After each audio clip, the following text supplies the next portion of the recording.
ರೀ ಹೊಸದಾಗಿ ಅಡಿಕೆ ಸಸಿಗಳು ಹಾಕ್ಸಿದ್ರಲ್ಲ ಮಳೆಗೆ ಎಲ್ಲ ಹಾಳಾಗ್ಬಿಟ್ಟಿದೆ ರಾಮಯ್ಯ ಬಂದು ಹೇಳ್ಬಿಟ್ಟೋದ. ಬನ್ನಿ ಬನ್ನಿ ಬನ್ನಿ, ನಮಸ್ಕಾರ. ಚೆನ್ನಾಗಿದ್ದೀರಾ? ಜಯಂತ್ ಕೂತ್ಕೊಳ್ಳಪ್ಪ.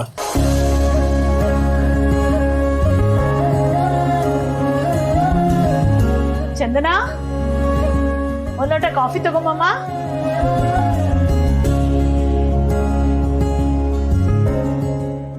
ಏನು ಸಮಾಚಾರ? ಕನ್ಸ್ಟ್ರಕ್ಷನ್ ಸೈಟ್ ಕಡೆ ಹೋಗಿದ್ರಾ? ಆಗಾಗ ಹೋಗ್ತಾ ಇರ್ತೀನಿ. ನೀವು ಒಂದ್ಸಲಿ ಬಂದಿದ್ರೆ ಚೆನ್ನಾಗಿರೋದು ಅನ್ಸತ್ತೆ. ಬರೋಣ ಬರೋಣ, ನಾವೆಲ್ಲಿ ಹೋಗ್ತೀವಿ?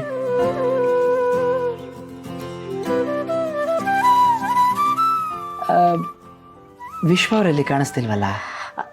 ಮನೇಲೇ ಇದ್ದಾನೆ. ವಿಶ್ವ? ಹಾಂ ಅಪ್ಪ. ಹಾಯ್ ವಿಶ್ವ. Hi sir. ಜಯಂತ್ ಅವ್ರು ಇಲ್ಲೇ ಇದ್ದಾರೆ. ಜಾನು ಏನಾದರೂ ಬಂದ್ಬಿಟ್ರೆ?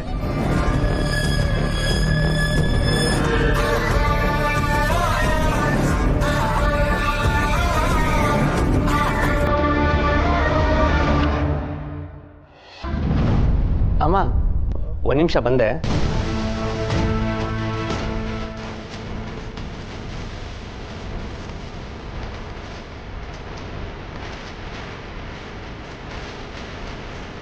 ಏನಾಯ್ತು? ಜಯಂತ್ ಬಂದಿದ್ದಾರೆ.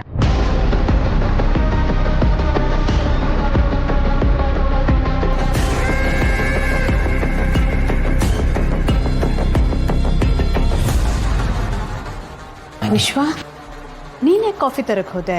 ಚಂದನ ಇರ್ಲಿಲ್ವಾ? ಅದು ಚಂದನ್ ಅವರು ಮೆಣಸಿನ್ಕಾಯಿ ಹೆಚ್ಚುತ್ತಾ ಇದ್ರು, ಕೈ ಖಾರ ಅಂತ ನನಗೆ ಕೊಟ್ಟು ಕಳಿಸಿದ್ರು. ಮನೆಗೆ ಬಂದಿರೋ ಗೆಸ್ಟ್ಗೆ ನಾವೇ ಕಾಫಿ ಕೊಟ್ಟರೆ ತಪ್ಪೇನಿದೆಯಮ್ಮ?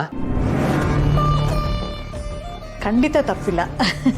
ನೋಡಿ, ನನ್ನ ಮಗ ಹೀಗೇನೆ, ಸ್ವಲ್ಪನೂ ಸಂಕೋಚ ಪಡಲ್ಲ. ಹಾಗಿದ್ರೇನೆ ಒಳ್ಳೇದು ಅನ್ಸುತ್ತೆ.